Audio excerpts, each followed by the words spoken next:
சிவபெருமான் வந்த இடம் சீர்மிகுந்த காளகட்டி காளகட்டி காயோடச்சு அடுத்த அடி அழுத நதி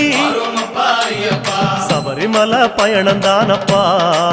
சாமி வழித்துணையா வந்து சேரப்பா சபரிமலை பயணந்தானப்பா சாமி வழித்துணையா வந்து சேரப்பா அழுத நதி தானிறங்கி